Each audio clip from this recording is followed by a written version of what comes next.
प्यारे बच्चों, आज मैं आपके लिए मैथमेटिक्स में आज आपके लिए टॉपिक लेके आया हूं एलसीएम और एचसीएफ का। मैंने कई बार देखा है जब बच्चे एलसीएम और एचसीएफ निकालते हैं तो उन्हें काफी परेशानी होती है। तो इसलिए आज मैं आपको बहुत ही इजी तरीके से ये समझाऊंगा कि एलसीएम और एचसीएफ क्या है। ध्यान से देखिए ये लिखा हुआ है एलसीएम, और एलसीएम का फुल फॉर्म होता है लोवेस्ट कॉमन मल्टीपल।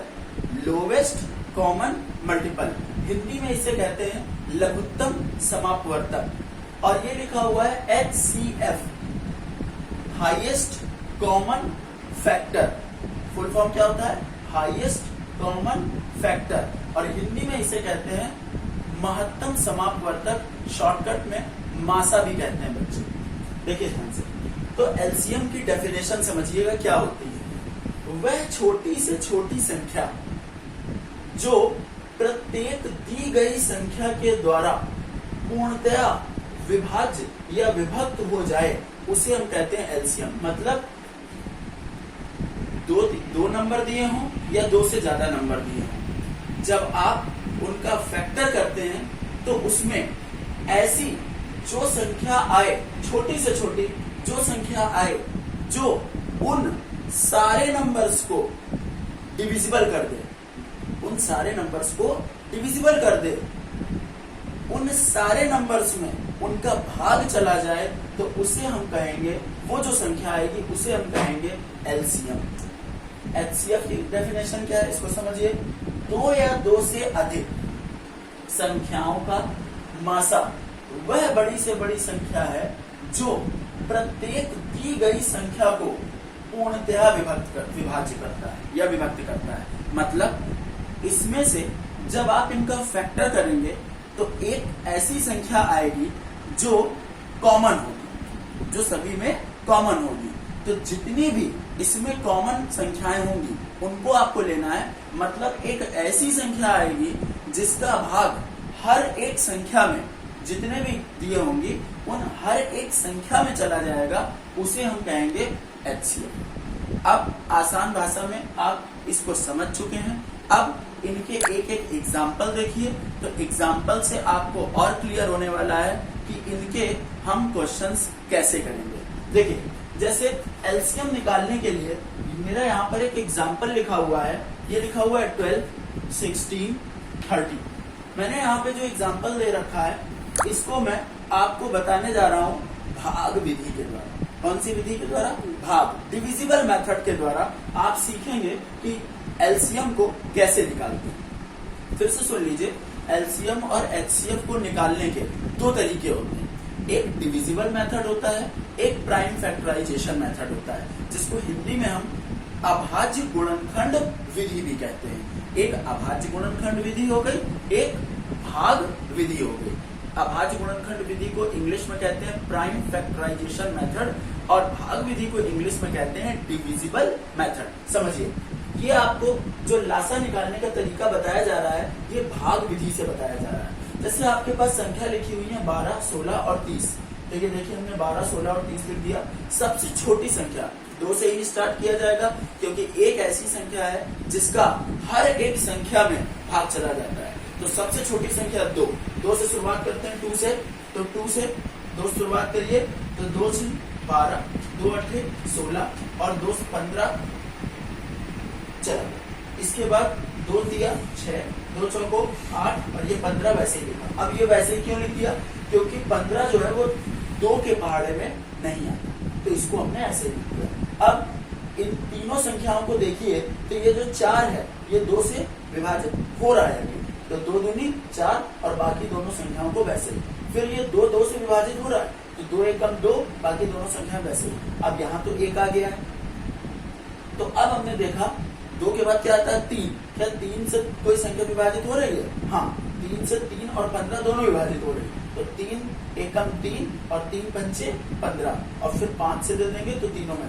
आप ये क्रिया तब तक करेंगे जब तक ये तीनों नीचे 1 नहीं आ जाएंगे। अब आप इसको देख लीजिए, अब आप इसका मल्टीप्लाई करेंगे तो 2, 2, 2, 2 और 3 और 5 सबको हमने लिख लिया।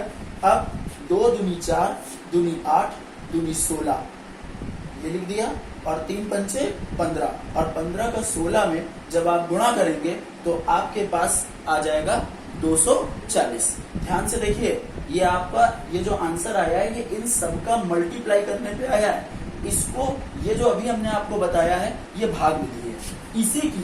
इसी प्रश्न को प्राइम फैक्टराइजेशन मेथड से भी देखिए, ध्यान से देखिए और याद रखिएगा इसका आंसर 240 आया था। देखिए जैसे हमने ये लिखा 12, ये कौन सी विधि है? अभाज्य गुणनखंड, प्राइम फैक्टराइजेशन मेथड। जैसे हमने ये 12 लिखा, ये हमने 16 लिखा और ये हमने 30 लिखा, अलग अलग लिख लिया। अब हमने 2 से किया, 2 6 12, फिर 2 से किया, 2 3 6, 3 से किया, 3 अपन यहाँ 2 से 2 के 16, 2 से 2 चौको 8, 2 से 2 दूनी 4, फिर 2 से 2 एकम यहाँ किया, 15 बार गया, फिर 3 से 5 15, फिर 5 से 5 एकम। अब आप जरा ध्यान से देखिए, अगर आप इसको ध्यान से देखें तो 12 का मल्टीपल जो आया वो आया 2 इंटू 2 इंटू 3। 16 का जो आया है वो आया 2 इंटू 2 इंटू 2 और इंटू 2, और 30 का जो आया है 2 इंटू 3 और इंटू 5। अब जरा देखिए आंसर कैसे निकालना। यहाँ सबसे छोटी संख्या जो है वो 2 है, तो 2 देखिए पहले वाले में 2 आया है 2 बार, 16 में 2 आया है 1 2 3 4 बार, और 30 में 2 आया है 1 बार। तो सबसे ज्यादा बार 2 किसमें आया है? 16 में। कितनी बार? 1 2 3 4। तो जहां पर 2 सबसे ज्यादा बार आया है आप उसको लिख लेंगे। तो 4 बार आया है सबसे ज्यादा, तो 2 इंटू 2 इंटू 2 इंटू 2 इंटू। अब देखिए 2 के बाद 3 की बात करते हैं। तो 3 देखिए पहले वाले में 1 बार आया, दूसरे वाले में 1 भी बार नहीं आया, और तीसरे वाले 30 में 1 बार आया। तो ये हाईएस्ट ज्यादातर कितनी बार आया? 1 बार। तो हमने इंटू में लिख लिया 3।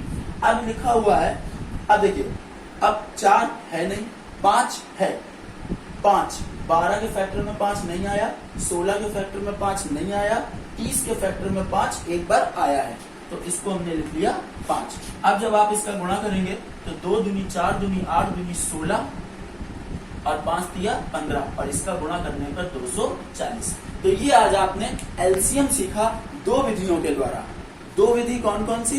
प्राइम फैक्टराइजेशन मेथड, और आपने दूसरा सुना था भाग विधि। अब आ जाइए एचसीएफ में। डेफिनेशन तो आप समझ ही चुके थे। अब जरा एचसीएफ देखिए कि हम कैसे निकालते हैं। देखिए हमने यहाँ पर एक एग्जांपल ले रखा है 35 और 42, 35 और 42, दो हमने ले रखे हैं। ठीक है, अब देखिए सबसे पहले हम आपको ये पहले बता रहे हैं प्राइम फैक्टराइजेशन मेथड से कैसे करेंगे। हमने आपको बताया प्राइम फैक्टराइजेशन में जितनी भी संख्याएं दी होती हैं सबको अलग अलग लिख लेते हैं। तो यहाँ पर हमने 35 लिख लिया। अब 35 2 से जाएगा नहीं, 3 से जाएगा नहीं, 4 से जाएगा नहीं, 5 से, तो इसकी डिविजिबिलिटी 5 से है। 5 से गया, 5 7 35 और 7 एकम 7। अब यहाँ से 42 लिखा हुआ है, 2 से गया, 2 दूनी 4, 2 एकम 2, फिर 3 से, 3 7 21 और फिर 7 से 1। अब आप देखिए दोनों अगर आप ध्यान से देखें तो इसमें भी जब आप यहाँ निकालेंगे तो कैसे, जैसे हमने लिखा 35, तो 35 5 इंटू 7, 5 इंटू 7। अब देखिए 2, और यहाँ पर आ गया 42, 2 इंटू 3 और इंटू 7, ये आ गया। हमने आपको एचसीएफ में क्या बताया? 2 या 2 से अधिक संख्याओं का मासा वह बड़ी संख्या है जो प्रत्येक दी गई संख्या को पूर्णतः विभाजित करे। अब देखिए दोनों में अगर आप ध्यान से देखें तो 7 जो है वो दोनों में कॉमन है, और यही एक ऐसी संख्या है 7 जिससे 35 में भी भाग जा रहा है और 42 में भी भाग जा रहा है। बाकी अगर आप 5 को देखें 35 में भाग चला जाएगा लेकिन 42 में नहीं जाएगा। 2 देखें तो 2 का 42 में चला जाएगा, 35 में नहीं जाएगा। 3 का 35 में नहीं जाएगा और 42 में चला जाएगा। लेकिन 7 एक ऐसी संख्या है जिसका 35 में भी भाग जा रहा है और 42 में भी जा रहा है, और जो दोनों में कॉमन है, इसलिए इसका एचसीएफ हो जाएगा कितना? 7। सबको समझ में आया? अब इसी की दूसरी विधि भाग विधि देख लीजिए। भाग विधि में हमने क्या किया? छोटी संख्या से बड़ी संख्या को भाग दिया। छोटी संख्या से बड़ी संख्या को भाग दिया। तो 35 का भाग दिया हमने 42 में, तो 35 एकम 35 और 35 दूना 70। तो जो 70 होता है वो बड़ा हो गया 42 से, तो 35 एकम 35 बार गया, एक बार गया 35 लिखा, दोनों को घटाया, यहाँ 7 आ गया। अब यहाँ जो इन दोनों को घटाने पर आता है वो लिखते हैं और फिर से भाग का निशान लगा के ये वाली जो संख्या जिससे आपने भाग दिया होता है उस संख्या को हम यहाँ पर फिर से लिख देते हैं। अब 7 का पहाड़ा पड़ा, तो 7 का पहाड़ा पड़ा 35 5 बार में आएगा, तो 7 पन्ना 35। तो ये जो 7 पन्ना 35 आया, अब यहाँ पर 7 पन्ना 35 हमने यहाँ पर 35 लिखा और 35 में 35 ये कट गया। ये प्रक्रिया आप तब तक करेंगे जब तक यहाँ पर नीचे जो रिमाइंडर है, जो शेष फल है, वो 0 ना बच जाए। अब यहाँ पर ये रिमाइंडर आपका 0 बच गया, तो रिमाइंडर अगर आपका 0 बच गया तो इसका मतलब जिस संख्या से आपने भाग दिया था वही संख्या आपका क्या हो जाएगा, HCF। वही संख्या आपकी क्या हो जाएगी, HCF। आपको लिखो तो साथ आपको समझ में आया होगा। मैंने आज आपको HCF और LCM सिखाया। अगर आपको इसमें कोई डाउट हो तो इसके जो डाउट हैं वो आप कमेंट बॉक्स पे लिख के दे सकते हैं। अगर आप कोई डाउट लिख के देंगे तो उसको मैं सॉल्व करके आप तक उसका सलूशन पहुंचाऊंगा। आशा करता हूं आपको ये वीडियो अच्छा लगा होगा। अगले वीडियो में नए टॉपिक के साथ आपको आगे मिलूंगा। मैं नितेश खंडेलवाल, सहायक अध्यापक, प्राथमिक विद्यालय दामोदरपुर। नमस्कार।